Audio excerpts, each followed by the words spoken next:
today.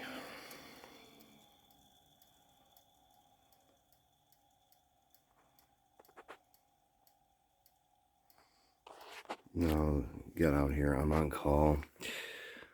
This unit's from 2014. It was blinking a limit code. I talked to him last night. You can see it's cracked in the back on that burner and it's plugged. So the rollout limit did work. It's on propane.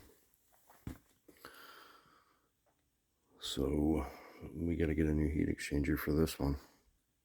First one I found like this that was totally plugged.